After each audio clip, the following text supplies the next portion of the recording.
Estamos en 5, 4, 3, 2, 1. Y salimos nuevamente con otro episodio de Radio Viral. Esta vez tengo dos invitados de lujo: Daniel Daneri, dramaturgo, director, y Victoria Farías, actriz. Nos van a estar conversando un poco de un cortometraje que realizaron ya hace un tiempito, pero que rescataron digamos, de la nube. Se trata de Ofelia. Ofelia lo pueden visionar en Vimeo on Demand.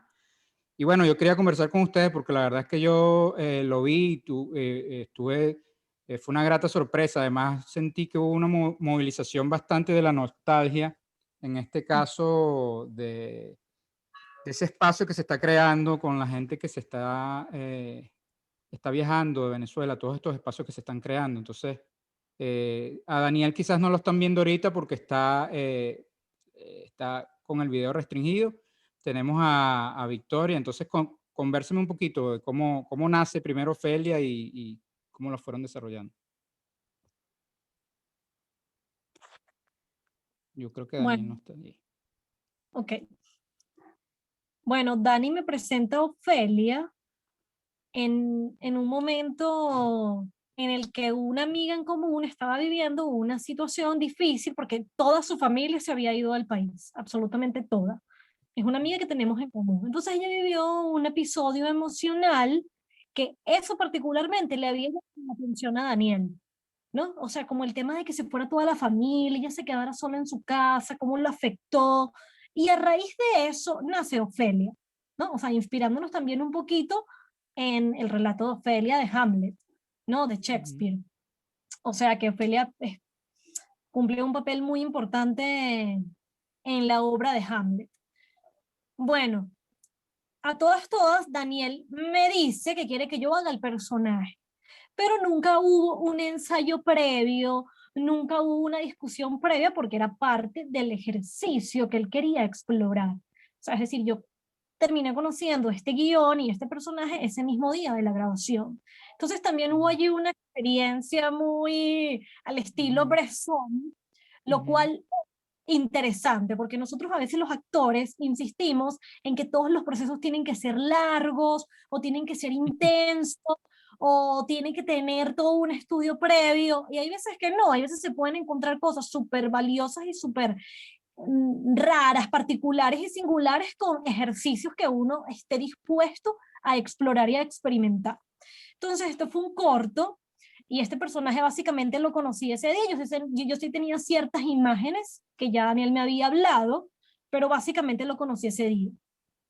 Y comenzamos allí como a explorar entre todos y, y además estar muy abierto a la improvisación, Eso te iba a ¿no? preguntar. Sí, porque por supuesto hay un guión, por supuesto estaba el guión ya establecido, pero también había muchos elementos en el afuera y en el adentro del personaje que se prestaban para la improvisación. Entonces yo creo que este tipo de ejercicios para nosotros los actores es tan valioso como los procesos largos. Okay. Y Entonces, este lo que se guión, ¿qué tan estructura. estructurado estaba el guión? ¿Qué tanto de guión y qué tanto de improvisación hay en la película? Bueno, la improvisación como tal está en los elementos del afuera, o sea, las cosas que, que estaban en el afuera. Te pongo un ejemplo, o sea, el guión estaba sumamente estructurado y estaba establecido por escenas, o sea, tal cual como cualquier guión. Ahora, lo que había que estar abierto a la improvisación eran con elementos de la afuera. Por ejemplo, este corto, ya que tú lo viste, fue grabado en una casa totalmente abandonada, vacía. ¿No? Cuando hablamos de abandonado vacío, no hablamos de estas casas tétricas embrujadas, para nada, sino es una casa totalmente vacía. Entonces habían ciertas cosas que ocurrían en el afuera o sea, que pasaron a ser parte de este mundo de Ofelia. Por ejemplo, los perros, ¿sabes? Sí. Los perros eran los perros del vecino. Y como los perros están acostumbrados a que no haya gente en esa casa, entonces constantemente estaban ladrando. Entonces los perros fueron un personaje más o un código más que se involucró en la historia.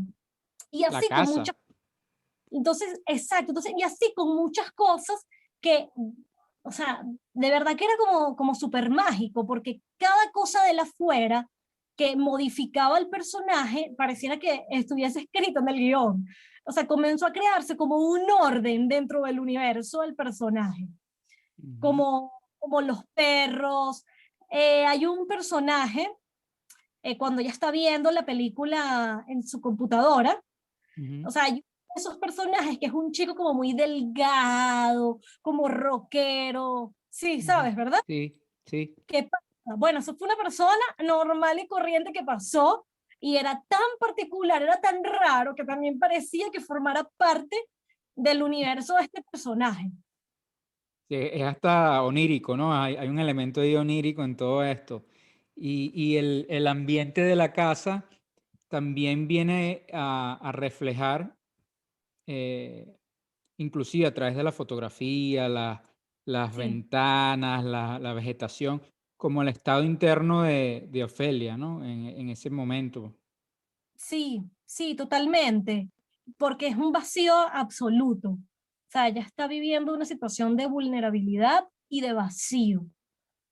Y eso lo refleja totalmente el entorno. De hecho, es lo que te explico, no es una casa, a pesar de que sí tiene un toque de misterio, toda la narración del corto no es un misterio no es un corto de misterio de terror. Ujú. Entonces, una que de hecho fue precisamente está vacía porque las personas se fueron del país. Que de hecho eso es una de las cosas que a mí me gustó mucho porque tiene esa dicotomía entre la tensión, lo que tú estás describiendo, que no es de terror, pero sientes una tensión, Y pero es un misterio. pero a través de la nostalgia, que se supone que es algo tan suave, melancólico. Y entonces esos dos elementos puestos allí, chocando, ¿no? ¿Y cuánto tiempo se tardaron en grabar este corto? Bueno, este corto nos tardamos aproximadamente unas 12 horas. Nosotros teníamos claro que el Wow. corto iba a ocurrir en la noche. O sea, creo que las escenas que son de día fueron al final del día. O sea, de resto fue en toda una madrugada. Y además toda una madrugada que realmente lo que estábamos era jugando. Y así es como tiene que ser. O sea, cuando se pierda esa cosa del juego, yo creo que ya se deja de hacer arte. O el Mm. intento de arte. Y estábamos como tan abiertos al juego, como te digo, a la improvisación. Daniel sí lo tenía todo muy claro. Yo de repente no estaba tan clara como él. O sea, yo decía, bueno, mi rol es este y yo simplemente tengo que confiar. O sea, eso es muy importante nosotros los actores, confiar en nuestro director y en nuestro equipo. Y sí, eso fue en toda una noche. Y entiendo además que fue un proyecto que salió recientemente, pero que habían grabado ya unos años antes. Sí, esto nosotros lo grabamos en el 2017, imagínate.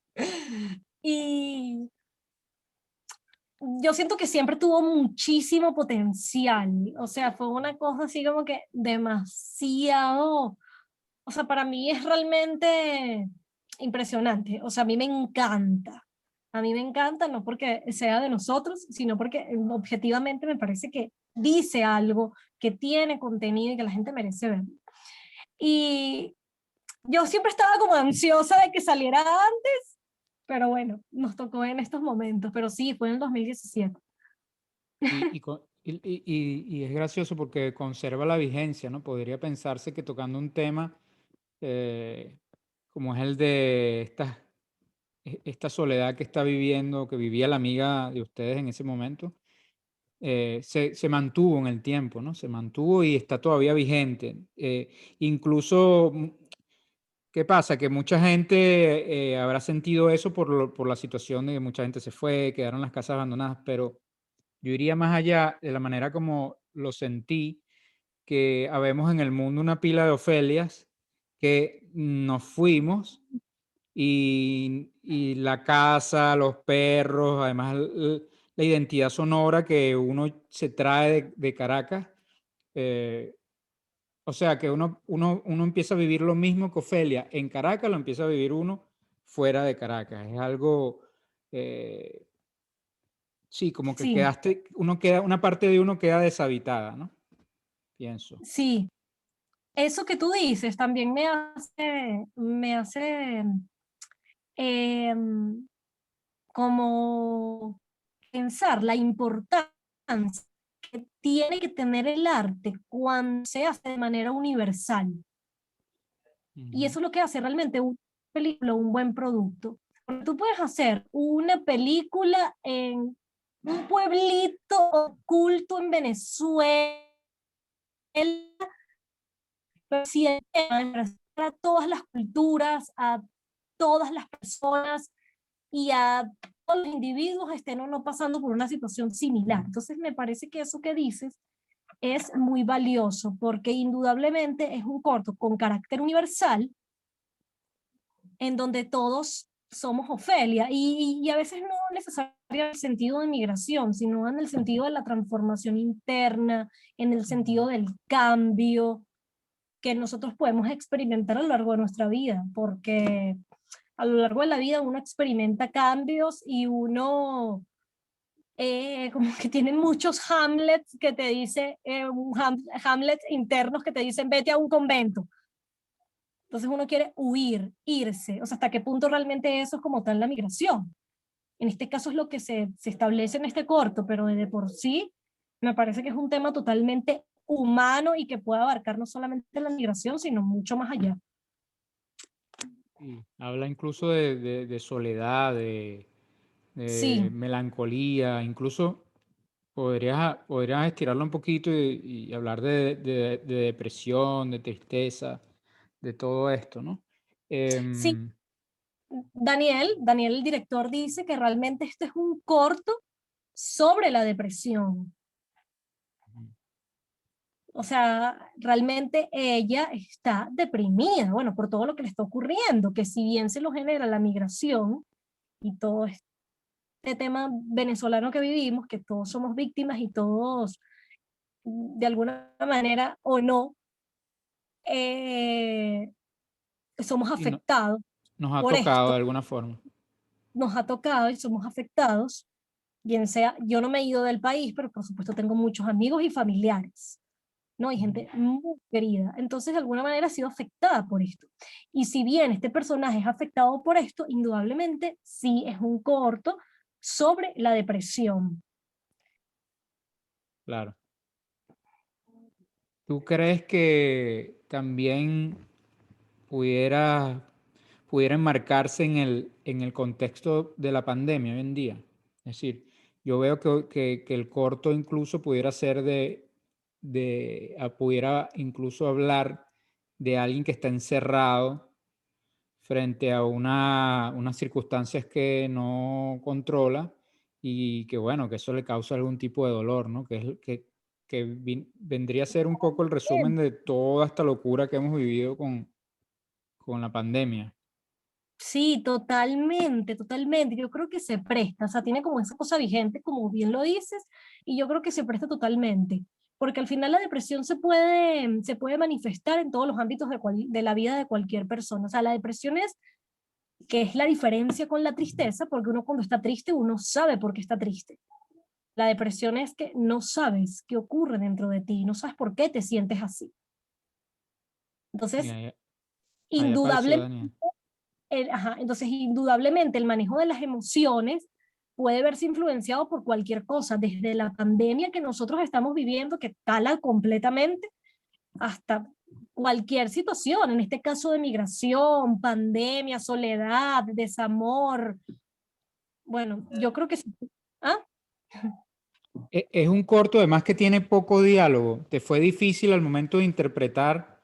Porque una de las cosas que me gustó de tu trabajo fue que logras mostrar sin palabras, porque es un corto, como digo, de muy pocos diálogos, lo que estás viviendo, cosa que es difícil, ¿no? ¿Cómo hiciste para poder mostrar ese vacío que tiene Ofelia? Lo del diálogo realmente no fue algo que se me hiciera difícil, o sea, el hecho que no tuviese diálogo. Lo Ok. que se me, lo, por casualidad de la vida, ese año yo también hice unos trabajos cinematográficos. Y la vida es muy, muy loca y muy extraña, y los personajes tenían ciertas similitudes. O sea, similitudes porque eran personajes muy introspectivos, muy internos. Y yo, en base a estos personajes, aprendí que, o sea, es decir, no actuar. O sea, lo que yo tenía que hacer era no actuar, sino estar a la disposición de cada situación, ¿no? Que vivía el personaje. O sea, hay diferencias entre estar a la disposición del trabajo a lo que corresponde y el actuar la situación. Entonces, según mi formación actoral, el tema de no actuar era importante. O sea, fue un trabajo que yo estaba haciendo en los últimos años. Eso al principio me causaba conflicto porque nosotros los actores pensamos que cuando no actuamos lo estamos haciendo mal. Por eso los personajes más humanos, con conflictos más humanos, son más difíciles de interpretar. O sea, es muchísimo más fácil interpretar eh, los criados de Shakespeare, que son personajes graciosos, que se prestan para la caricatura, a personajes como Hamlet, como Otelo, que son personajes con conflictos humanos. Cuando los personajes tienen conflictos humanos son más difíciles de interpretar porque no actúas. O sea, quien te está realmente dominando es el sentimiento. O por lo menos así lo veo yo como actriz. Capaz hay otros actores que tienen otros métodos. Entonces, en este aspecto, como yo venía trabajando de esa manera, pude además como concientizar el hecho de no actuar y estar abierta a la situación. Claro, por supuesto uno tiene imágenes, ya uno sabe que la chica estaba deprimida, que la chica está triste, que hay una energía allí oscura, entonces uno se agarra de eso, ¿no? Y utilizando mucho la imagen, o sea, mucho la imagen, estar muy abierto. Entonces, como tal, el tema de la palabra no se me dificultó. O sea, lo que a veces se me podía dificultar era el tema de mantener como este registro, el registro que ella tiene de, bueno, que hay una como cierta neutralidad, ¿no? Sí, Pero hay una cosa allí como melancólica, sí. ecuánime en la emoción. O sea, sabemos que está triste y todo aquello, pero ella no muestra así como tal ni emoción, ni feliz, ni triste, salvo algunos momentos que sí muestra energía de Está tristeza. un poco aplanada. Es Un poco. plano, realmente, o sea, esa es la palabra que está buscando. O sea, esos personajes planos, en donde realmente la emoción está en el subtexto o en el metatexto del personaje y no lo tienes que demostrar. Eso es lo que realmente se me hizo difícil. Mm. Y además tuviste que hacerlo en un momento, o sea, tuviste que hacerlo improvisado prácticamente, porque fue llegando y haciéndolo. Daniel, ¿estás aquí? Sí, que pasa algo, yo lo que quería comentar es que hay algo interesante que tiene que ver con el hecho de que por lo general en el teatro siempre se está buscando la exteriorización de la emoción en el personaje para que pueda ser interpretado por el espectador, ¿sabes? Un espectador se sienta a ver una obra de teatro y está esperando conmoverse con lo que el personaje está diciendo y la situación que está viviendo. Pero en el cine eso es absolutamente contrario. Yo en mi trabajo audiovisual, yo tengo, o sea, es contrario de diversas maneras, porque hay demasiadas focalizaciones o demasiados puntos de vista desde el punto de vista cinematográfico. O sea, tú puedes ver el cine de Fellini y encontrarte con personajes que son absolutamente teatrales, pero también puedes ver el cine de Bresson y encontrarte con no actores, con modelos que están funcionando en pro de la emoción que quiere transmitir en toda la película, ¿no? Entonces, el personaje está diseñado para transitar un mundo que está cargado de cierta temática más fundamental que que el mismo actor. Pasa, por ejemplo, una película como El dinero de Bresson, donde el dinero es el protagonista y los actores o los modelos, como él los llamaba, están en función de hacer ver cómo funciona ese tema que es lo monetario, que es lo económico, que es el dinero en sí mismo, ¿no?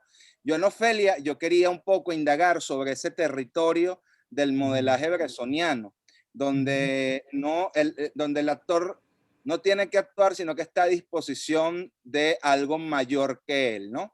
En ese sentido, Victoria funciona en el cortometraje como una modelo, realmente, asumiendo las indicaciones desde afuera, ¿no? Yo le pedí a ella, mira, en esta escena, la escena, yo voy a volver a una escena que para mí un poco demuestra el mundo emocional del personaje, la escena de la masturbación.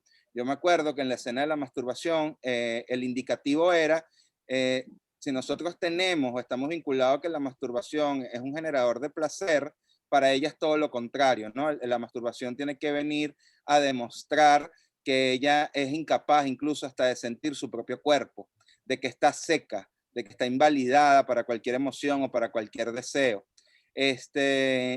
La misma escena de la escalera, esa escena refleja en la mirada de Victoria un gran vacío también y una profunda tristeza. Pero lo que el indicativo desde afuera es, el personaje está triste, casi a punto de llorar. No está llorando, está casi a punto de llorar, o quisiera llorar, pero no puede llorar tampoco porque está seca por dentro. Entonces, finalmente, lo que termina demostrando todo el cortometraje a través del personaje es ese vacío, es esa depresión, ¿no? Es plano en el sentido de que la depresión es plana, ¿no? La depresión es como caer en un abismo sin fondo. O sea, sigues cayendo y sigues cayendo y sigues cayendo y sigues cayendo y sigues cayendo y no hay más variación porque todo está reducido y sintetizado en la caída. Entonces, finalmente el personaje está en una gran caída. Sí, y eso se siente clarito. No lo había podido poner en palabras, pero exactamente, es una caída. Ella está anestesiada en una caída que no termina, ¿no? Y cuéntame un poquito, Daniel, aprovechando la parte de la producción, cuéntame cómo, cuando conversábamos, recordabas al cine de Perrone, de cierta manera. Sí, hay unas cosas, a mí me gusta mucho el cine de Perrone. Perrone también es una suerte de bresoniano, solo que es más experimentalista, porque a Perrone le gusta jugar con las formas cinematográficas, o últimamente Perrone, podemos decir que Perrone es como nuestro Bresson latinoamericano, ¿no? Porque él juega con los sonidos, él juega con los subtítulos, él juega con la imagen transformándola o rediseñándola en postproducción.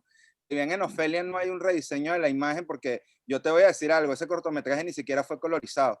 Ese cortometraje está tal cual como se filmó, ¿me entiendes? O sea, lo que la cámara registró con la iluminación del momento, eso ni siquiera se pasó por una labor de colorización, porque cuando yo lo vi, yo dije, mira, no me hace ni siquiera falta retocar la imagen de la película, o sea, está muy bella en sí sola, ¿no?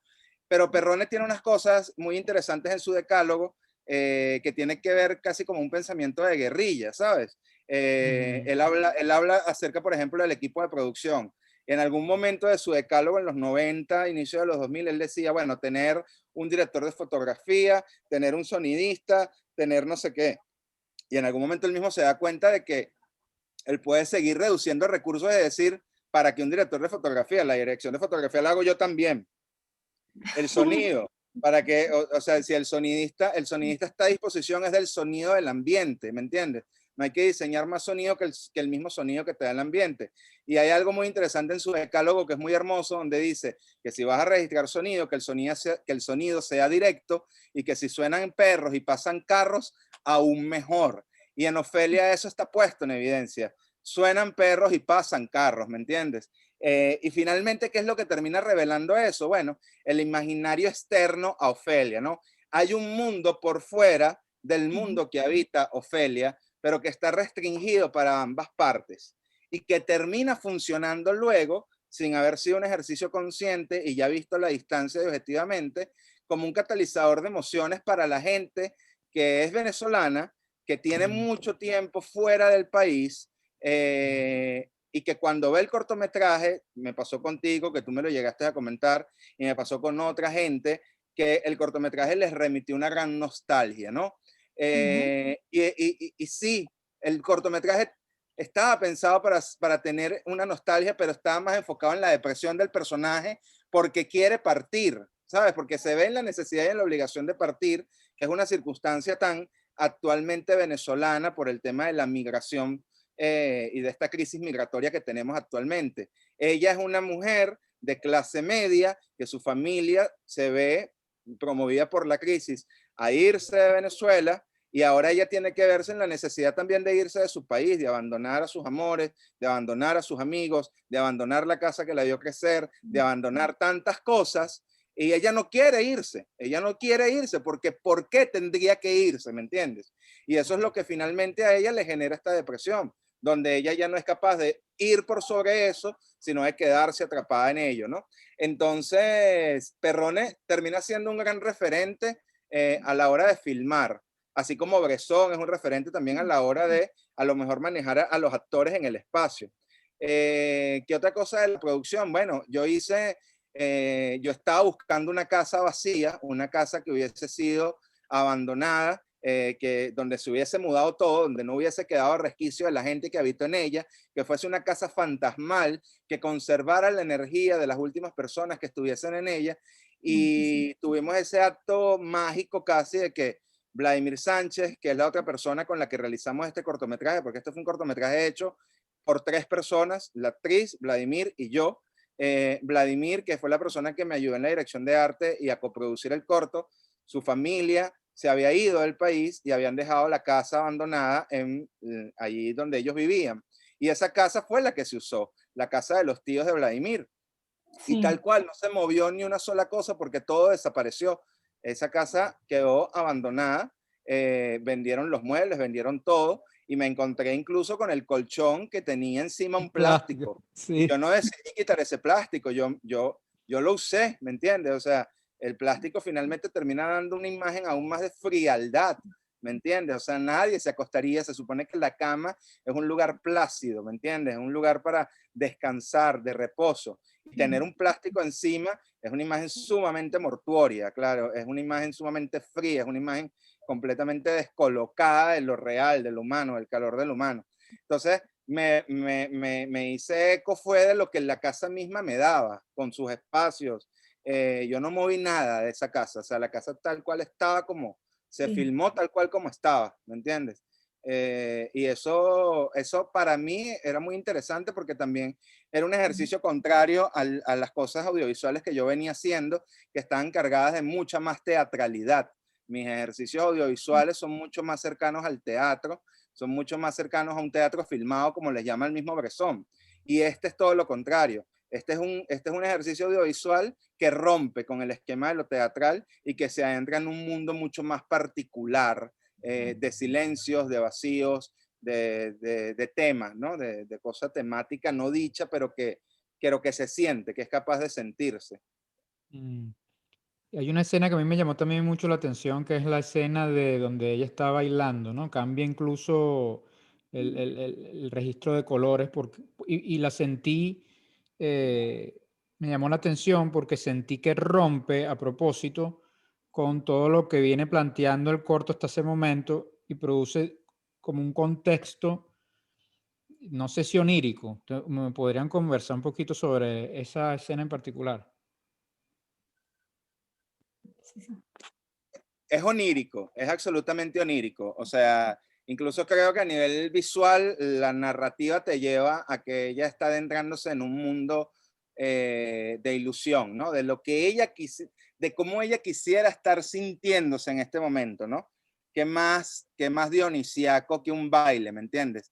Qué más divertido para una joven, para una mujer joven que bailar. O sea, si hay algo a mí que me queda clarísimo en el mundo territorial de lo femenino, es que lo femenino no puede quedarse quieto, que lo femenino además necesita estar en constante movimiento y que el baile en lo femenino es algo absolutamente necesario.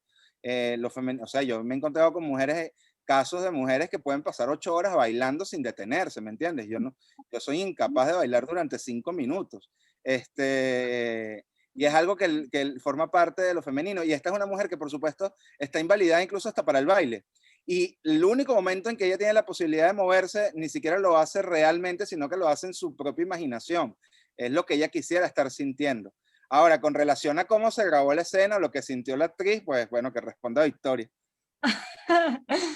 Bueno, no, totalmente de acuerdo con lo que dice Dani. Evidentemente es un espacio onírico y un espacio de deseo personal, pero bueno, ya yo estaba agotada porque lo hicimos varias veces, ¿no? Y evidentemente no tenía que ser un baile bello, no era ni danza contemporánea, no era, o sea, no se buscaba la belleza o la virtuosidad del movimiento, ¿no? Porque bien teníamos que seguir manteniendo esa esencia, ¿no? Del personaje, esa rareza.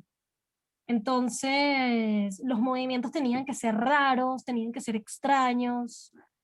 Entonces, eso fue algo agotador. O sea, para mí personalmente fue agotador porque teníamos que encontrar esa rareza en un plano secuencia. Ujú. Entonces, eso hacía que fuese cada vez más difícil.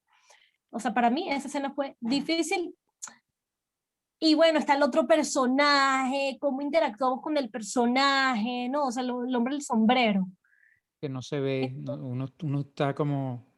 Sí, entonces esa rareza en el movimiento, la música, mantener en la energía del personaje, seguir manteniendo esa personalidad, más los movimientos raros, más que también tuviese que tener cierta sensualidad allí, cierto erotismo. O sea, toda esa fusión a mí sí me hacía complicado en un plano secuencia. Pero yo creo que para Daniel, y eso te lo puede comentar Daniel, yo creo que tuvo que haber sido difícil tener la cámara en la mano, el plano secuencia, seguir el movimiento del personaje. Claro. Yo necesitaba generar una conexión con ese momento de ella, porque era como dentro del imaginario del mundo, digamos que es la escena más suave y más lírica de la película con relación a lo que tiene que ver con un mundo mucho más feliz, con un mundo mucho más colorido. Es lo que ella no tiene en este momento en su vida. Y por supuesto, yo tenía que registrar ese momento intentando fundirme con lo que ella quería, con lo que ella tiene que transmitir en ese baile, ¿no? La música, se puso la música en vivo, tenía que salir en un plano secuencia, más allá de que en la película no se mantenga el plano secuencia, porque en la película hay cortes en esa escena, pero se grabó como un plano secuencia de inicio a fin, y el baile todo tenía que sugerir una suerte de ritual, una suerte de danza, casi que de apareamiento, ¿sabes? Era como una cosa que tenía que venir a despertar un deseo sexual, que es lo que ella no tiene en este momento. Ella no está movilizada por hereros de ningún tipo y ella está deseándolo, ella está soñándolo. Y para mí fue muy complicado, por eso se grabó tantas veces, porque al principio el baile no se generó como tenía que ser. La música era particularmente extraña, o sea que también el cuerpo tenía que dejarse llevar por lo que la música misma te tiene que dar, y yo tenía que fundirme con eso.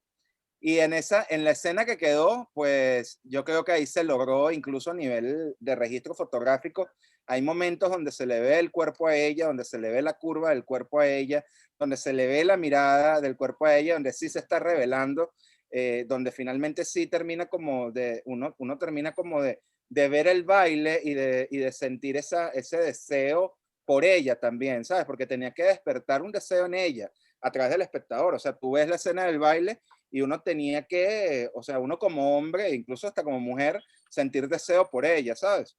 Por la forma como estaba vestida, por la forma como se mueve, por la forma como te mira, por la forma como transita el terreno de la vibración musical en el cuerpo.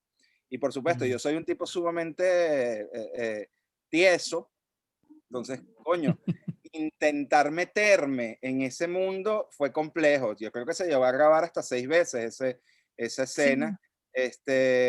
Y bueno, Victoria dice, sí. fue al Dani, final, fue al final finalmente que se generó lo que yo quería buscar, ¿sabes? Lo que emocionalmente a mí también hubo una correlación ahí entre lo que ella hizo y lo que yo registré, ¿no? eso que dice Dani, a mí me estás haciendo recordar, Dani, te lo digo acá, pues aprovechando que estamos aquí, que las veces que habíamos trabajado juntos, porque no era la primera vez, siempre estos personajes tenían una cosa allí sexual.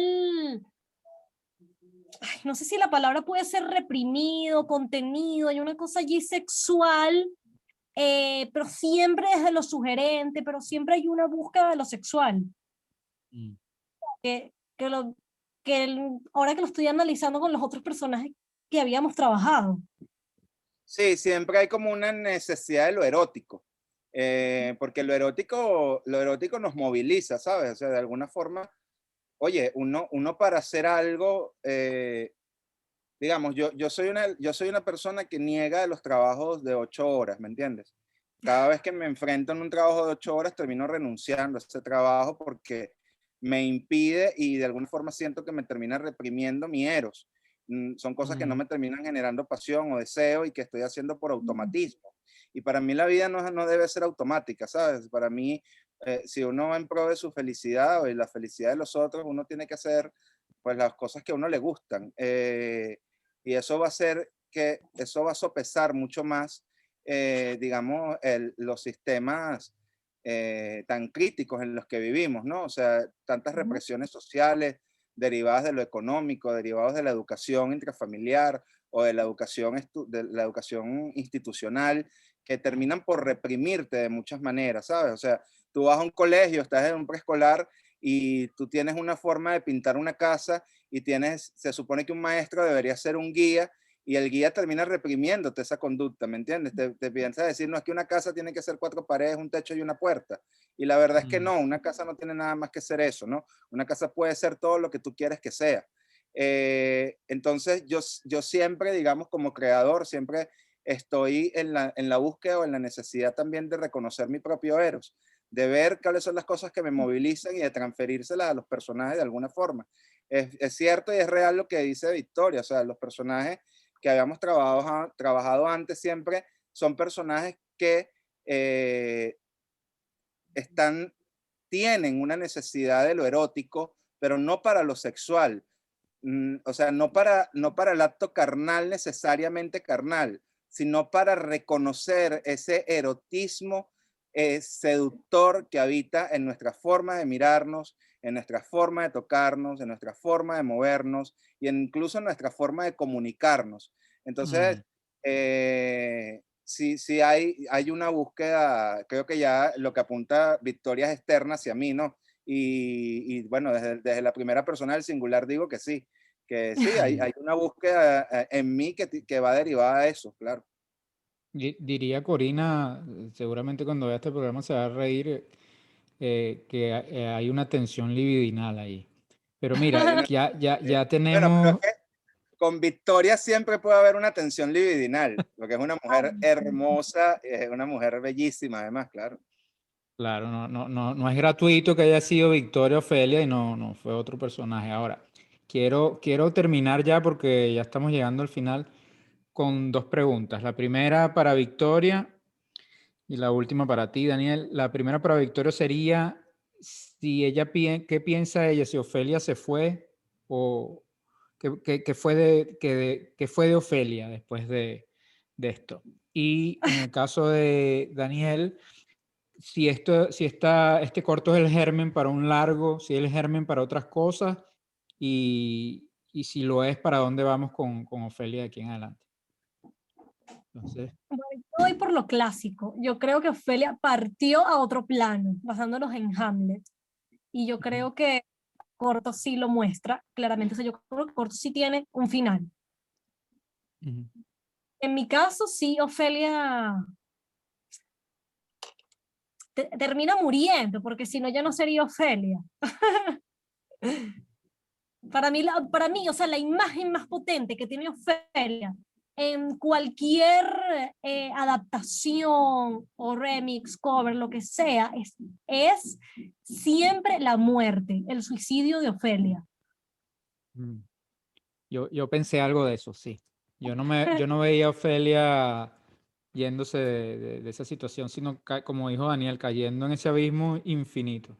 Sí, sí, eso es lo que hace tan singular ese personaje. O sea, el vete a un convento la atormenta tanto, más lo que representa su familia en su vida, que es una cosa que también representa la familia en la vida de esta chica del corto, o sea, de Ofelia, la del corto, a la Ofelia de Shakespeare, también esa representación de la familia, su papá, su hermano, Hamlet que le dice vete a un convento, o sea, la muerte del papá, todo eso, bueno, fue una cosa como tan tormentosa que no pudo más, colapsó.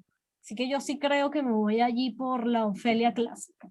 Y es una cuestión muy cómica porque sabes que yo creo que si Ofelia llegara a irse, ya no causaría, por lo menos en mí, hablo desde mi visión, la misma empatía que No, esta mujer anestesiada allí en esa casa, anestesiada la casa también, porque una casa que no siente tampoco, ¿no? Y sí pienso que el último el destino después de esa caída infinita tiene que ser morirse. No veo que es muy Gente. curioso además, porque yo en estos días estaba hablando con una poeta venezolana que dice que migrar es una manera también de morir. Eso me Wow. llamó mucho la atención, sí. Hay un momento previo en la película, es justo el momento que viene después del baile, cuando ella se está viendo en el espejo y que intenta hacer una recreación mental de lo que está pasando por su cabeza. Si te fijas, si se pone especial atención en esa serie de blurs, de movimiento agresivo que tiene la cámara cuando estamos dentro de la cabeza de ella, se pueden visualizar un montón de aviones que van pasando alrededor. Es como esa pesadilla, ¿no? O sea, agarrar un avión termina convirtiéndose en una pesadilla finalmente, ¿no? Para ella es así. Ahora, con relación a tu pregunta ya final, ¿hacia dónde va Ofelia? Bueno, no, Ofelia ahorita la acabo de inscribir, por eso, en una página que se llama Fest Home, para ver si se logra un recorrido de festivales con el cortometraje, ver qué ocurre. La invitación queda igual a que la gente vaya a la plataforma de Vimeo On Demand y pague $1 para verla, o sea, es la colaboración que se está pidiendo. Y por un año, Y además. Vas a por un tener año lo acceso vas por un a año. tener acceso ahí.